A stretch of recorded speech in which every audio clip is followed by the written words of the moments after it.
तो जय हिंद दोस्तों, एकदम बढ़िया हो। आशा करते हैं कि आप अच्छे और मस्त होंगे, ठीक है ना। तो हम आज आपको अंतरिक्ष की दुनिया में थोड़ा से ले चलेंगे और वहाँ पे कुछ जानकारियाँ देंगे।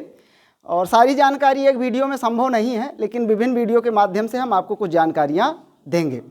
पहली बात, हमारे मन में एक भ्रांति होती है अंतरिक्ष में PSLV और GSLV में। तो मुख्यतः ये जो हमारी क्लास होगी PSLV और GSLV पर आधारित है, यानी कि PSLV क्या होता है, GSLV क्या होता है। PSLV और GSLV को हम इस क्लास में डिफाइन करेंगे और देखेंगे कि एक प्रकार के ये व्हीकल होते हैं, एक प्रकार से किसी भी यान को ले जाने वाले ये क्या होते हैं, आपके व्हीकल्स होते हैं। इन्हीं के माध्यम से विभिन्न यानों को हम ले जाते हैं, अंतरिक्ष में प्रतिस्थापित करते हैं, उनको हम स्थापित करते हैं, चाहे वो चंद्रयान 1 जैसा हो, चंद्रयान 2 हो। क्लियर है कि नहीं। आर्यभट्ट हो, जितने भी उपग्रह हैं इनको हम किस प्रकार से ले जाते हैं, दो ही प्रकार से इन्हें हम ले जाने का कार्य कर पाते हैं, या तो PSLV के माध्यम से या तो फिर हम GSLV के माध्यम से। तो दोनों को हम देखेंगे कि PSLV और GSLV क्या होती है। उसके पहले हमें ये देखना है कि क्लास इसमें कितनी कक्षाएं होती हैं। हमारी ऑर्बिट में, यानी हमारी भूमंडल में जो हमारा पूरा अंतरिक्ष है, एक प्रकार से हम आपको कहें कि ये हमारी पूरी क्या है, पृथ्वी है। ये हमारी क्या है, पूरी पृथ्वी है। और यहाँ पे क्या है, आपका चंद्रमा है। उपग्रह क्या होता है, पहली बात तो हमारी पृथ्वी का जो चक्कर लगाए वो क्या कहलाता है, उपग्रह कहलाता है, ठीक ना। एक ग्रह दूसरे ग्रह की जो चक्कर लगाए वो उसका क्या है, उपग्रह है। जैसे पृथ्वी का चक्कर कौन लगाता है, चंद्रमा, तो चंद्रमा पृथ्वी का क्या होगा, उपग्रह हो। थोड़ी सी जानकारी आपको बता दें ज्योग्राफी के माध्यम से कि हमारी पृथ्वी का केवल एक ही उपग्रह है, उसका नाम है चंद्रमा। क्लियर है इतनी बात। अब हम देखते हैं कि हम पृथ्वी से चंद्रमा पे कैसे जाते हैं। उसके लिए हमारी पृथ्वी पे 4 कक्षाएं हैं। उन चारों कक्षाओं को हम जानेंगे तो आसानी से हम PSLV और GSLV को समझ पाएंगे। पहली चीज आपको लिखा हुआ है निम्न भू कक्षा। क्या लिखा है, निम्न भू कक्षा। निम्न भू कक्षा का मतलब है लो अर्थ ऑर्बिट। क्या है, लो अर्थ ऑर्बिट, यानी कि हमारी पृथ्वी में कोई एक ऐसा स्थान है जिसे हम क्या बोलते हैं, लो अर्थ ऑर्बिट। इसकी हमारी पृथ्वी से दूरी जो होती है कितनी होती है, 200 किलोमीटर से 2000 किलोमीटर। ये अगर हम माने कि 200 से ले करके 2000 किलोमीटर, ये मानो आपकी पृथ्वी है, ये क्या है, आपकी पृथ्वी है। और यहाँ से इतनी जो दूरी है आपकी, वो क्या कहलाएगी, आपकी लो अर्थ ऑर्बिट। तो लो अर्थ ऑर्बिट की दूरी कितनी है, 200 किलोमीटर से 2000 किलोमीटर तक। दूसरी बात क्या है, मध्य भू कक्षा, यानी middle earth orbit. Middle earth orbit, तो मिडिल अर्थ ऑर्बिट की दूरी कितनी होती है, 2000 से लेके 3578 किलोमीटर, यानी कि 2000 से लेके 3578 किलोमीटर की दूरी को हम क्या कहते हैं, मध्य भू कक्षा। पहली बात, निम्न भू कक्षा में क्या होता है और मध्य भू कक्षा में क्या होता है। निम्न भू कक्षा में क्या होते हैं, आपके जो संचार होते हैं, यानी कि जो हम उपग्रह भेजते हैं, जो भी हम सैटेलाइट भेजते हैं, उनके लिए अंतरिक्ष में एक स्टेशन बनाया जाता है। उनके लिए अंतरिक्ष में क्या बनाया जाता है, का स्टेशन। और उन स्टेशनों को हम कहाँ पे बनाते हैं, निम्न भू कक्षा में, यानी 200 से लेके 2000 किलोमीटर के बीच में अंतरिक्ष के लिए हम क्या बनाते हैं, स्टेशन। यानी अंतरिक्ष में हम जो भी गतिविधि करते हैं, यहाँ पे एक स्टेशन होता है, वो सारी चीज़ को यहाँ पे कैप्चर करता है। क्लियर है इतनी बात। दूसरे में क्या होता है, हमारा उपग्रह होते हैं, यानी कि जो मध्य भू कक्षा होता है, मिडिल अर्थ ऑर्बिट में क्या होते हैं, आपके होते हैं उपग्रह। उपग्रह का मतलब जैसे आपके GPS सिस्टम का नाम सुना है। ये GPS सिस्टम कहाँ पे होते हैं, हमारे पे मध्य भू कक्षा में। और तीसरा हमारा होता है भूस्थैतिक कक्षा, जिसे हम कहते हैं जियो स्टेशनरी ऑर्बिट। ये इसकी दूरी कितनी होती है, 3600। कितना होता है, 36,000 किलोमीटर, यानी कि इसकी जो हमारी दूरी होती है अधिकतम कितनी होती है, 36,000 किलोमीटर। उसके बाद एक आपका और होता है भूतुल्यकालिक स्थानांतरण कक्षा, जिसे हम जियो स्टेशनरी ट्रांसफर ऑर्बिट बोलते हैं। इसकी भी दूरी कितनी होती है, 36,000 किलोमीटर। अब जब हम कोई भी चीज़ भेजते हैं, अपनी पृथ्वी से हम कोई भी चीज़ भेजते हैं, तो सबसे पहले वो हमारा जो उपग्रह होता है वो GTO को क्रॉस करता है। क्या क्रॉस करता है? GTO। मतलब जैसे हम कोई भी चीज़ अपनी पृथ्वी से भेजते हैं तो पहले वो कहाँ हो जाएगा? निम्न में, फिर कहाँ जाएगा? मध्य में, फिर कहाँ जाएगा? भूस्थैतिक में, फिर कहाँ जाएगा? भूतुल्य स्थानांतरणिक कक्षा। यानी कि हमारी पृथ्वी को छोड़ने के लिए ये तैयार है। ये जो हमारी पृथ्वी है अब इस पृथ्वी से निकल के कहाँ चला जाएगा? अंतरिक्ष में चला जाएगा। कहाँ जाएगा? अंतरिक्ष में। तो लास्ट स्टेट हमारा क्या, हमारी पृथ्वी को छोड़ने का, उसका नाम है GTO। तो ये प्रश्न एग्जामिनर पूछता है कि अगर आप कोई उपग्रह पे कोई भी चीज़ अगर आप भेजना चाहते हो तो कहाँ पे लास्ट टाइम में कहाँ छूटेगा? वो GTO में जाएगा। क्लियर है ना? GTO के बाद फिर क्या हो जाएगा? आपका यान दूसरे ग्रह में प्रवेश करने के लिए रेडी हो जाएगा। जैसे हमने चंद्रयान 2 भेजा था। क्या भेजा था? चंद्रयान 2, चंद्रयान 1। तो हमारी पृथ्वी को ये छोड़ेगा कहाँ पे? GTO में। कहाँ छोड़ेगा? GTO। इसके बाद हमारी पृथ्वी से ये निकल के चला जाएगा। कुछ ये बात समझिए आप, ये हमारी पृथ्वी है और यहीं पे होता है आपका GTO। इसके बाद ये कहाँ चला जाएगा? ये जो हम उपग्रह भेजना चाहते हैं, जो यान भेजना चाहते हैं, जहाँ भेजना चाहते हैं वहाँ पर ये चला जाएगा। तो लास्ट वाली हमारी कौन सी कक्षा होती है? GTO। इतनी बात क्लियर है? अब दूसरी बात है कि संचार चीज़ों को, और जो भी हम चंद्रयान, चंद्रयान 2, आर्यभट्ट, जो विभिन्न प्रकार के हमने यान बनाए हैं दूसरे ग्रह पे जाने के लिए, तो हम इसको कैसे भेजेंगे? उसके लिए हमें लॉन्चिंग पैड की ज़रूरत होती है। किसकी आवश्यकता होती है? Launching pad. और लॉन्चिंग पैड हमारे 2 प्रकार के होते हैं। एक होता है हमारा PSLV और एक होता है हमारा GSLV। तो PSLV का मतलब है पोलर सैटेलाइट लॉन्चर व्हीकल, यानी ध्रुवीय उपग्रह प्रक्षेपण यान। जबकि इसको हम कहते हैं जियो सेंचोर्निस क्या है? स्टेटलाइट लॉन्चर और व्हीकल। ये इसका फुल फॉर्म हो गया किसका? GSLV का। पहली बात हम ये देखेंगे कि जो हमारा PSLV है, PSLV का काम क्या है? छोटे उपग्रहों को ले जाता है। क्या करता है? छोटे उपग्रहों को ले जाता है। इसकी ज़्यादा क्षमता नहीं है। ये केवल 2000, जिनका वजन कितना होगा? 2000 किलोग्राम तक होगा, उन चीज़ों को ये अपने साथ ले जाएगा। जबकि PSLV क्या है? PSLV बड़े से बड़े क्या है? भार को आसानी उठाने में क्या होता है? सक्षम। ये 4000 किलोग्राम तक की वस्तुओं को उठा सकता है। यानी 4000 किलोग्राम तक के क्या है, जितने भी यान आप बनाओगे उसको ले जाएगा। यही ले गया था हमारे चंद्रयान 2 को। क्या ले गया था? चंद्रयान 2। चंद्रयान 2 को ले जाने वाला कौन सा था? GSLV। और GSLV का मार्क 3 जो था, मार्क 3 था, उसे हम बाहुबली के नाम से भी जानते हैं। किस नाम से जानते हैं? तो क्योंकि ज़्यादा बड़ा ले जाना था और हमें कहाँ ले जाना था? हमें ले जाना था कहाँ पे? चंद्रमा के दक्षिणी ध्रुव पे। कहाँ पे ले जाना था? दक्षिणी ध्रुव। अभी तक दक्षिणी ध्रुव पे कोई पहुँचा नहीं था, तो उसको ले जाने का कार्य किसने किया था? GSLV ने किया था। इतनी बात क्लियर है? अब देखेंगे PSLV क्या होता है और GSLV क्या होता है। तो PSLV तो आपका लॉन्चिंग पैड हो गया। क्लियर है? GSLV भी क्या है? आपका लॉन्चिंग पैड है। क्लियर है? उसके बाद क्या है? इसमें 3 चीज़ होती है भाई। किसी चीज़ को ले जाने के लिए हमें ऊर्जा की आवश्यकता होती है। किसी भी चीज़ को ले जाने के लिए हमें किसकी आवश्यकता होती है? ऊर्जा। नहीं तो इतने बड़े जो है भार को हम कैसे ले जाएंगे? तो उसके लिए हमें ऊर्जा की आवश्यकता है। और ऊर्जा के लिए इसके अंदर ये 4 चरण होते हैं। कितने चरण होते हैं? 4 चरण होते हैं। पहला होता है ठोस, दूसरा होता है द्रव, तीसरा फिर ठोस, चौथा भी द्रव। तो ठोस, द्रव, ठोस और द्रव, ठोस, द्रव, ठोस और द्रव, इस प्रकार से ये ऊर्जा का निर्माण करता है। भाई जैसे आप गाड़ी चलाते हैं, गाड़ी कैसे चलेगी? गाड़ी चलने के लिए ऊर्जा की आवश्यकता होती है, और जब तक ऊर्जा नहीं होगी तब गाड़ी चलेगी? नहीं चलेगी ना। वैसे हमें इन चीज़ों को ले जाने के लिए हमें ऊर्जा की आवश्यकता है। और ऊर्जा कहाँ से मिलेगी? कोयला। कोयला क्या होता है आपका? ठोस होता है। कोयला क्या होता है? ठोस होता है।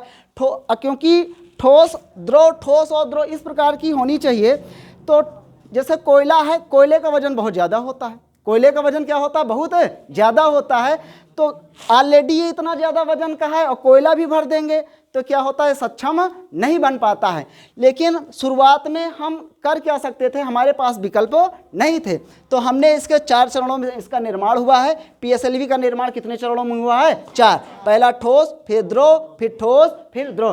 पहले ठोस कोई वस्तु होती है, वो क्या होती है? गर्म होती है, फिर लिक्विड का गर्म करती है, फिर ठोस होती है, फिर लिक्विड होती है। इस प्रकार से ऊर्जा का निर्माण होता है और ये क्या होता है? लॉन्चिंग पैड का कार्य करता है। क्लियर हुई इतनी बात। तो 2000 किलोग्राम तक ले जाने में क्या है, सक्षम है। और ये ले गया था आपका चंद्रयान 1 को। किसको ले गया था, ये चंद्रयान 1 को ले गया था। और उसके बाद आप आर्यभट्ट पढ़े होंगे। भारत का पहला उपग्रह क्या था आपका, आर्यभट्ट। आर्यभट्ट था जिसको हम 1975 में ले गए थे। और आर्यभट्ट के नाम पे क्या हुआ था, ये इसका नाम रखा गया था। और सोवियत संघ की सहायता से हम ले गए थे, लेकिन ये सफल नहीं हो सका था। दूसरा हम ले गए थे भास्कर। भास्कर हम ले गए थे। भास्कर जो था इसी के माध्यम से ले गया। तीसरा था आपका रोहिणी। भास्कर ऐसा उपग्रह था जो भारत के द्वारा क्या है, पहली बार कक्षा में स्थापित किया गया था। जबकि आपका तीसरा क्या है, रोहिणी। रोहिणी उपग्रह जो था भारत के द्वारा पूरी तरह से निर्मित क्या था, उपग्रह था। क्लियर हो गया। तो आपसे प्रश्न पूछा जाएगा, भारत का पहला उपग्रह कौन है, आर्यभट्ट। क्या नाम है, आर्यभट्ट। आर्यभट्ट का निर्माण जो है किया गया था, लेकिन इसको हमने जो है किसकी सहायता से लॉन्च किया था, सोवियत संघ रूस के द्वारा। किसके द्वारा, सोवियत संघ रूस के द्वारा। जो दूसरा हमने भेजा था उसका नाम क्या था, भास्कर। हाँ, आर्यभट्ट पूरी तरह से विफल हो गया था, उसने कार्य नहीं कर पाया था। दूसरा जो हमारा भास्कर आया, भास्कर को हमने इसी PSLV के माध्यम से क्या किया, स्थापित किया अपनी कक्षा में। उसके साथ साथ ये क्या हुआ, सफल हुआ, अपनी कक्षा में सफल हो गया। लेकिन इसको भी हमने क्या है, सोवियत संघ रूस के सहायता से ही क्या किया था, स्थापित किया था। लेकिन तीसरा हमारा आया रोहिणी। कौन आया, रोहिणी। रोहिणी उपग्रह ऐसा उपग्रह था जिसको हमने बिना किसी सहायता से PSLV के माध्यम से उसकी कक्षा में स्थापित कर दिया था। क्लियर हुई इतनी बात। दूसरी बात आती है कि ये तो पुराने सिस्टम थे, धीरे धीरे हमारा स्पेस क्या हुआ, विकसित हुआ। हमारा स्पेस क्या हुआ, विकसित हुआ।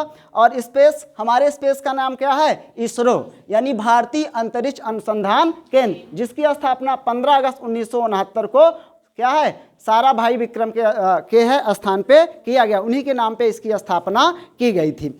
उसके बाद क्या हुआ, दूसरा चरण आया।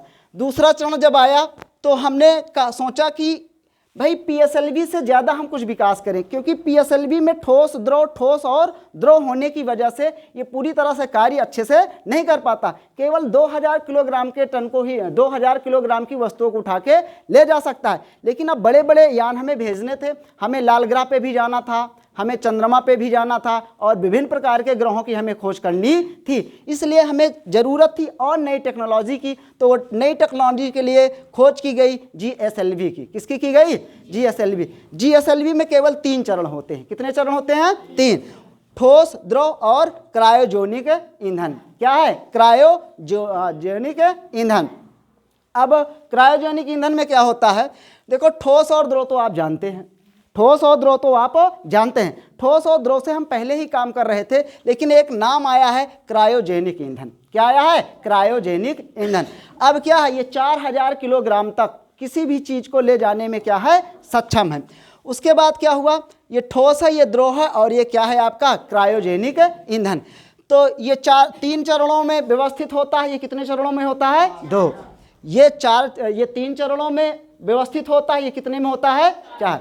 तो पहला प्रश्न ये भी बन सकता है कि GSLV में कितने चरण होते हैं, 3, जबकि आपका PSLV में कितने चरण होते हैं, 2। ये क्या है, 2000 किलोग्राम तक की वस्तुओं को ले जाने में सक्षम है, जबकि ये क्या है, 4000 किलोग्राम तक की वस्तुओं को ले जाने में सक्षम है। दूसरी बात यह है कि क्रायोजेनिक ईंधन क्या है। प्रश्न बनता है कि क्रायोजेनिक ईंधन क्या है, तो इस पर हम थोड़ी सी चर्चा करेंगे। पहली बात क्या है, क्रायोजेनिक ईंधन का जो निर्माण होता है वो कम ताप पे होता है। किस ताप पे होता है, कम ताप, यानी कम ताप पे होता है। और ये हाइड्रोजन और ऑक्सीजन से मिलकर बना होता है। किससे मिलकर बना होता है, हाइड्रोजन और ऑक्सीजन। अब कम ताप का मतलब ये हुआ कि भाई किसी को, जैसे कि आप बर्फ देखते हैं बर्फ पूरी तरह से बर्फ बनने से पहले उसका टेम्परेचर इतना ज़्यादा कम हो जाता है कि इतना ज़्यादा वो ठंडा हो जाता है कि जिसको आप छुएंगे तो क्या होगा, बहुत ज़्यादा ठंड का महसूस होगा। यानी बर्फ़ बनने से पहले, यानी ठोस अवस्था आने से पहले एक ऐसी अवस्था आती है जो बहुत ठंडी होती है। बात क्लियर है ना। तो अगर ये ठोस हो जाएगा तो पहले जैसा काम करेगा, ठोस और द्रव हो जाएगा कि नहीं। लेकिन क्रायोजेनिक क्या होता है, यानी कि ठोस अवस्था बनने से पहले की एक अवस्था है। ठोस अवस्था बनने से पहले की क्या है, एक अवस्था है जिसका टेम्परेचर क्या होता है, बहुत कम होता है। बहुत कम टेम्परेचर होगा, इसे संघनित करके ही क्रायोजेनिक ईंधन का निर्माण किया जाता है। लेकिन समस्या इस बात की थी कि क्रायोजेनिक ईंधन बनाने के लिए हम सक्षम नहीं थे, क्रायोजेनिक सिस्टम बनाने के लिए हमारा देश सक्षम नहीं था।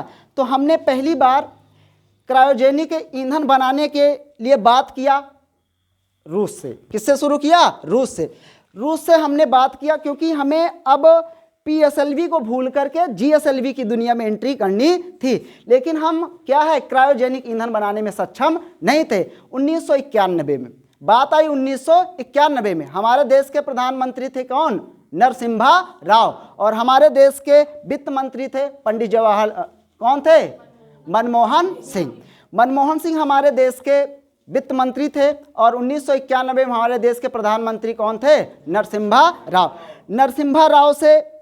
नरसिम्हा राव ने एक सहमति प्रकट की और कहा कि अगर क्रायोजेनिक ईंधन हमें मिल जाए तो हम GSLV का निर्माण कर सकते हैं। तो अमेरिका से हमारी बात भी हुई, अमेरिका हमारी बातों को मानता भी, अमेरिका नहीं, रूस क्या है, हमारी बातों को मानता है। रूस ने कहा ठीक है, हम आपको क्रायोजेनिक ईंधन देंगे। क्रायोजेनिक ईंधन देने की बात हो गई, सारी बातें व्यवस्थित हो गई। लेकिन अमेरिका ने, किसने? अमेरिका ने रूस के ऊपर दबाव डाल दिया। उसने कहा भाई देखिए, अगर आप क्रायोजेनिक ईंधन का सिस्टम किसको देंगे? भारत को देंगे, तो हम आपके ऊपर क्या लगाएंगे? प्रतिबंध लगाएंगे। रूस क्या हो गया? डर गया। रूस डर गया, उसने कहा ठीक है भाई, हम ये ईंधन आपको नहीं दे सकते हैं। उसके बाद क्या हुआ, इसलिए अमेरिका ने ऐसा किया था क्योंकि अमेरिका इसी क्रायोजेनिक ईंधन को 960 करोड़ रुपए में बेचना चाहता था। कितने में बेचना चाहता था? 960 करोड़ रुपए में बेचना चाहता था। जबकि इसी ईंधन को अमेरिका 960 करोड़ में बेचना चाहता था, फ्रांस 650 करोड़ में बेचना चाहता था, और रूस इसको कितने में बेचना चाहता था? 235। यानी रूस की कीमत सबसे कम थी, 235 करोड़ में ही बेचना चाहता था। अमेरिका उसी को 960 करोड़ में बेचना चाहता था, और फ्रांस उसी को 650 करोड़ रुपए में बेचना चाहता था। तो बताओ अमेरिका को दुख होगा कि नहीं? वही टेक्नोलॉजी अमेरिका 950 में बेचना चाहता है, उसी टेक्नोलॉजी को रूस क्या है 235 करोड़ में भारत को देना चाहता है। इसलिए अमेरिका ने दबाव बनाया रसिया पे और कहा कि आप ऐसा नहीं कर सकते हैं। उसके बाद भारत और रूस की दोस्ती किसी से बची नहीं है। हर एक व्यक्ति जानता है कि भारत और रूस एक सगे बंधु जैसे कार्य करते हैं। उसके बाद क्या हुआ, रसिया ने कहा ठीक है भाई, हम आपको कुछ नहीं देंगे, हमारा आपका कोई तालमेल नहीं होगा। उसके बाद क्या हुआ, रसिया से हमारे नरसिम्हा राव ने एक सहमति प्रकट की, यार अगर आप हमारे अच्छे दोस्त हैं तो दोस्त का दायित्व होता है कि विपरीत परिस्थितियों में उसका क्या किया जाए, सहयोग किया जाए। और 1991 के आर्थिक संकट से हम जूझ रहे थे। 1991 में भारत में आर्थिक संकट आया, जिसके समस्याओं से भी हम जूझ रहे थे। और हमारे वैज्ञानिक हमें क्या है, स्पेस की दुनिया में क्या करना चाहते थे, गोते लगवाना चाहते थे। उसके बाद फिर उनको वो सफलता मिली नहीं। फिर 1991 में हमारे नरसिम्हा राव ने रसिया से एक समझौता किया कि भाई ठीक है, आप हमें अपनी टेक्नोलॉजी नहीं देते हैं तो कोई बात नहीं है, लेकिन कम से कम आप अपना हमें 4 इंजन दे दीजिए जो क्रायोजेनिक ईंधन का निर्माण करते हैं, उनको आप दे दीजिए, हम खोल के उसको क्या करेंगे, देख लेंगे। और उस समय का बहुत बढ़िया वैज्ञानिक था हमारे देश में, उसका नाम था नंबी नारायण। क्या नाम था? नंबी नारायण। नंबी नारायण के नेतृत्व में हमारा इसरो आगे जा रहा था। नंबी नारायण ने कहा नरसिम्हा राव से, भाई एक काम करिए, केवल आप वहाँ की टेक्नोलॉजी का एक छोटा सा भाग मंगा लीजिए, बाकी तो उसका निर्माण हम कर ही लेंगे। इस बात पे रसिया हमसे क्या हो गया, पूरी तरह से मान गया। उसने कहा ठीक है यार, ये तो हम कर ही देंगे, यहाँ अमेरिका को कुछ चल बलाएगी नहीं। हम क्या करेंगे, हम अपनी टेक्नोलॉजी आपको नहीं देंगे, लेकिन हम क्या करेंगे, आपको इंजन देंगे। इंजन दिया गया, इंजन को लाया गया। अब 4 इंजनों को लाया गया। कितने इंजनों को लाया गया? 4। उसी समय हमारे देश के जो वैज्ञानिक थे, एक कंपनी थी, उस कंपनी के साथ हमने क्या किया, समझौता किया। और कंपनी का नाम था, क्या नाम था? केलटेल। क्या नाम था? केलटेल। केलटेस है भाई, केल और TEC है, KELTEC। एक कंपनी थी, क्या नाम है इसका? कैटटेस। क्या नाम है? कैटटेस। क्या नाम है? कैटटेस। अब इस कंपनी के माध्यम से हमने ये देखा कि इस कंपनी के माध्यम से हमने इससे संधि की, और संधि इस बात की कि भाई एक काम करिए, हम व्यवस्थाएं बनाएंगे और इंजन का निर्माण करोगे। ये कंपनी जो थी वो क्या करती थी? इंजन का निर्माण करती थी।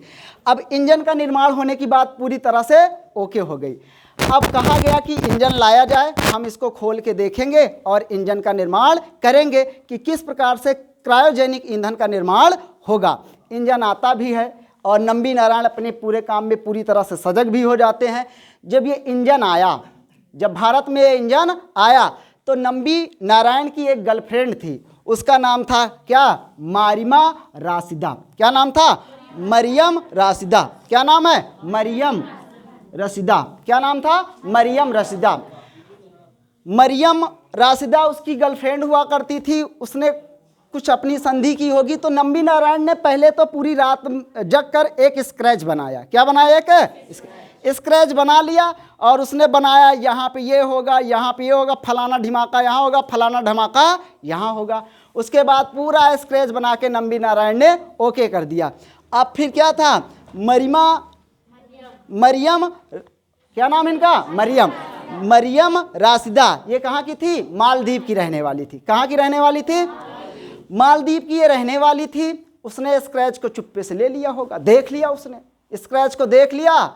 उसके बाद स्क्रैच को देखने के बाद पता नहीं देखा कि नहीं देखा, ये क्या है, एक जो है खोज का विषय है, इसकी कोई विशेष जानकारी नहीं मिलती है, लेकिन बताया जाता है कि उसने स्क्रैच की चोरी की, और स्क्रैच की चोरी करने के बाद क्या किया? तमिलनाडु सरकार को तमिलनाडु की जो आपकी खुफिया एजेंसी थी, पुलिस विभाग थी, उसकी सूचना दे दी कि भाई देखो नंबी नारायण क्या है, अपना स्क्रैच हमको दे रहे हैं, अपना स्क्रैच हमको दे रहे हैं, हम ये स्क्रैच लेके जाएंगे पाकिस्तान। कहाँ जाएंगे? और पाकिस्तान को टेक्नोलॉजी बेचेंगे, तुम कुछ नहीं कर पाओगे। उसके बाद फिर क्या हुआ? नंबी नारायण को गिरफ्तार कर लिया जाता है। तमिलनाडु के तिरुवनंतपुरम में किसको गिरफ्तार कर लिया जाता है? नंबी नारायण। अब इसलिए गिरफ्तार कर लिया पुलिस ने, यह तो बहुत हरामखोर आदमी है। बताओ कौन तरह से नरसिम्हा राव परेशान होकर टेक्नोलॉजी मंगाइन, और ये एक लड़की के चक्कर में अपन टेक्नोलॉजी बेच दे हैं, जो इतना क्या है कठिन। किसी तरह अमेरिका से तो भैया भैया करके हम मंगावा, और दूसरा काम क्या करीन, एक गर्लफ्रेंड के चक्कर में क्या कर दिया? बेच दिया। बताओ हमारा देश पीछे चला जाएगा कि नहीं? नंबी नारायण को क्या कर लिया गया? गिरफ्तार कर लिया गया। और नंबी नारायण को जब गिरफ्तार कर लिया गया, तो नंबी नारायण कहें काहे लिए हमको पकड़े हो, या पहले हमको बताओ। तो उन्होंने कहा यार तुमने गलत किया है, देश हमारा विपरीत परिस्थितियों में है, और तुमका एक लड़की की पड़ी है। अगर उसके चक्कर में हम क्रायोजेनिक ईंधन नहीं बना पाए, तो बताओ GSLV का निर्माण होगा? नहीं होगा। उसके बाद क्या हुआ? तमिलनाडु सरकार के माध्यम से इन्हें गिरफ्तार कराया जाता है। नंबी नारायण 1994 में गिरफ्तार होते हैं। 50 दिनों तक ये कहाँ रहते हैं? जेल में। 50 दिनों तक ये जेल में रहते हैं। जेल के बाद नंबी नारायण को बहुत मारा पीटा गया, उनके साथ बहुत सारी यातनाएं की गई, लेकिन नंबी नारायण ने कहा मैं सही हूँ, मैं देश के साथ गद्दारी नहीं कर सकता हूँ, आपको जो भी जांच करनी है आप बाकायदे जांच करिए, लेकिन मैंने कोई ऐसा अनैतिक कार्य नहीं किया है। उसने कहा ठीक है तुम देखो हम जा रहे हैं पाकिस्तान। किसने कहा? वो मरियम ने कहा हम जाएंगे पाकिस्तान, तुम्हारा टेक्नोलॉजी बेचो, तुमका जौन करे खोए करो। अब पुलिस विभाग और क्या हो गई? सतर्क हो गई, और दो ठूंसा लगाया किसको? नंबी नारायण ने कहा जो जो करना है आप कर लीजिए, लेकिन हम पूरी तरह फौलाद हैं, पूरी तरह हम पत्थर की तरह मजबूत हैं, हम देश के साथ गद्दारी नहीं कर सकते हैं। वैसा ही बाद में जांच में ऐसा पाया गया। नंबी नारायण के ऊपर केस चलता है, और बाद में CBI क्या करती है? ये जांच में पाती है। आपको बता दें एक पुलिस कर्मचारी ने नंबी नारायण को गिरफ्तार करते हुए कहा था, नंबी नारायण तुमने गलत किया है, तुमने एक लड़की के चक्कर में अपनी टेक्नोलॉजी को बेचा है, हम तुमको क्या करेंगे? 2 चप्पलों से मारेंगे। अगर ये बात गलत पाई गई, नंबी नारायण उनसे कहते हैं कि मैं सही हूँ, ये बात क्या है? गलत। जो आपने सुना है बात क्या है? गलत है। हम सही, हमने कोई टेक्नोलॉजी किसी को बेची नहीं है। उसके बाद नंबी नारायण को व्यक्ति कहता है अगर आपकी बात सही पाई जाएगी तो आप 2 स्लीपर से मारोगे, नहीं तो हम आपको 2 स्लीपर से मारेंगे। नंबी नारायण के ऊपर सीबीआई जांच होती है। सीबीआई जांच होने के बाद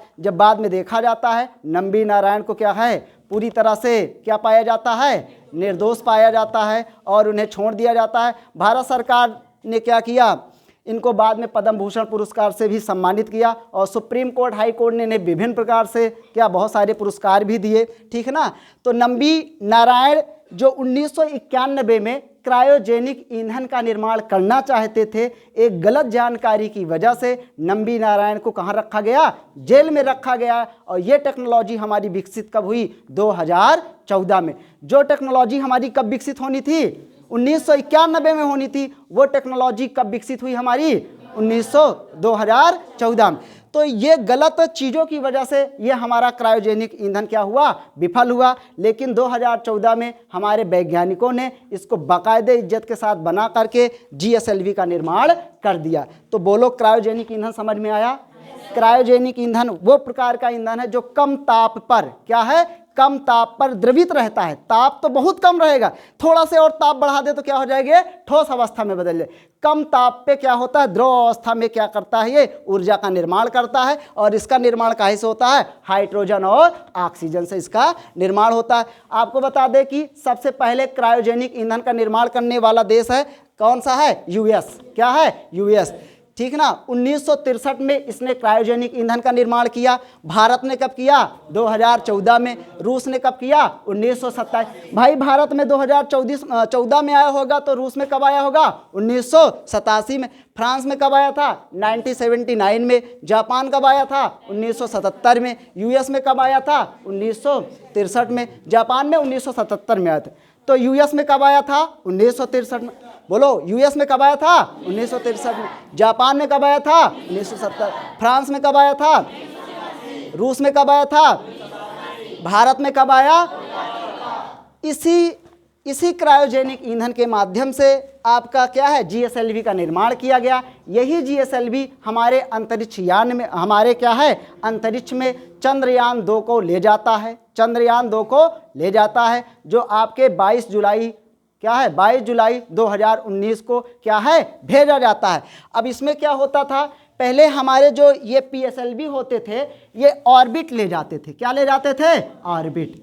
क्या ले जाते थे? ऑर्बिट। थोड़ा हम ऑर्बिट क्या होता है ये बताते हैं, रोवर क्या होता है ये बताते हैं, ठीक ना। इन सब के बारे में थोड़ा सा जानकारी आपको देते। तो ये क्या ले जाता था आपका? ऑर्बिट। क्या ले जाता था? ऑर्बिट। और ये क्या ले जाता है आपका? ठीक ना। ये ऑर्बिट क्या होता है और आपका क्या होता है? ऑर्बिट क्या होता है और आपका रोवर क्या होता है, इन सब के बारे में थोड़ा हम आपको जानकारी देते हैं। क्लियर है ना? देखा जाए, देखिए, एक होता है आपका ऑर्बिट। क्या होता है? ऑर्बिट। दूसरा आपका होता है लैंडर। क्या होता है? लैंडर। और तीसरा आपका होता है रोवर। क्या होता है? रोवर। क्या होता है? रोवर। तो देखो ऑर्बिट क्या होता है, देखिएगा इधर,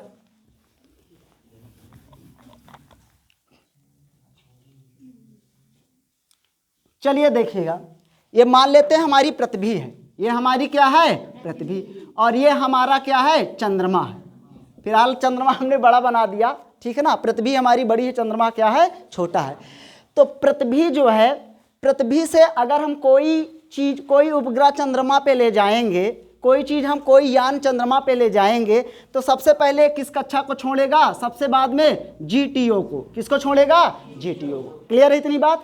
इस कक्षा को छोड़ने के बाद निश्चित ये फिर कहाँ आएगा? यहाँ आएगा। आएगा कि नहीं?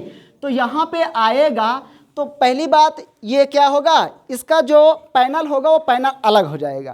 पैनल क्या हो जाएगा? अलग हो जाएगा। जैसे हम मान लेते हैं ये है आपका, ये है, इसमें बना हुआ, ये कहाँ जाएगा? चंद्रमा पे। तो ये वाला पार्ट यहाँ से क्या हो जाता है? अलग। GTO से क्या हो जाता है? अलग। और उसके बाद ये पार्ट यहाँ पे आता है। तो ये क्या होता है? यहाँ की कक्षा में स्थापित हो जाता है। चंद्रमा की कक्षा में क्या हो जाता है? स्थापित हो जाता है। इसे हम बोलते हैं ऑर्बिट। क्या बोलते हैं? ऑर्बिट। ऑर्बिट के बाद जैसे हमने चंद्रयान 2 को जो भेजा था, ये हमारा ऑर्बिट है। ऑर्बिट के बाद भी क्या है, ये इसी कक्षा में क्या कर रहा था, अभी चक्कर लगा रहा था। चक्कर लगाने के बाद ये क्या, इसे पृथ्वी पे यानी कि चंद्रमा की सतह पे उतरना था। यानी ये चंद्रमा है, चंद्रमा की सतह पे क्या है, इसे उतरना है। किसको? ऑर्बिट। ऑर्बिट से निकल गया था क्या, बोलो, लैंडर। क्या निकला था? लैंडर। लैंडर ये क्या है, ये लैंडर क्या हुआ, यहाँ पे पहुँचना था। लैंडर यहाँ पहुँचता, लैंडर पहुँचने के बाद इसमें से एक निकलता रोवर। क्या निकलता? रोवर। लेकिन तकनीकी खराबी के कारण या किसी समस्या की वजह से हमारा इसका क्या हो गया, संपर्क टूट गया, जिसकी वजह से फिर क्या है, इसका संपर्क टूट गया। तो ऑर्बिट अभी भी काम कर रहा है, लेकिन इसके अंदर जो क्या था आपका, लैंडर। लैंडर यहाँ पे लैंड करता और लैंडर से क्या निकलता आपका, रोवर। क्या निकलता? रोवर। रोवर चलता, रोवर क्या है, चलता। इसमें छह पहिया थी। कितनी पहिया थी? 6। वो निकलता और वहाँ पे घूमता और सारी जानकारी हमको देता, लेकिन दुर्भाग्यवश ऐसा हुआ नहीं। क्लियर है? इतनी बात समझ में आई। PSLV क्या होता है, समझ में आया? GSLV क्या होता है, समझ में आया? क्रायोजेनिक ईंधन क्या होता है, समझ में आया? इसका निर्माण कैसे होता है, H2 और O2 से। क्या इसका विकास क्रम है, समझ पाए हो? सबसे पहले क्रायोजेनिक ईंधन किसने खोजा था? US ने, और उसके बाद जापान ने, जापान के बाद फ्रांस ने, फ्रांस के बाद रूस ने, रूस के बाद अमेरिका। क्लियर है ना? यही टेक्नोलॉजी रूस कितने में देना चाहता था? 200। अमेरिका कितने में? फ्रांस कितने में? किस कंपनी के साथ हमारा समझौता हुआ था? नंबी नारायण हमारे देश के क्या थे, एक वैज्ञानिक थे, जिन्होंने क्रायोजेनिक ईंधन के खोज के लिए 1991 में अथक प्रयास किया, लेकिन गलत जानकारी की वजह से वो करने में ऐसे समर्थ नहीं हुए। उसके बाद हमारे इसरो की स्थापना कब हुई? 15 अगस्त 1900। क्लियर है? तो बाकी जानकारी हम चंद्रयान 1 क्या होता, चंद्रयान 2 क्या होता, मंगलयान क्या होता है, बाकी जितनी भी जानकारी होगी नेक्स्ट वीडियो में देंगे। तब तक ले जय हिंद, जय भारत।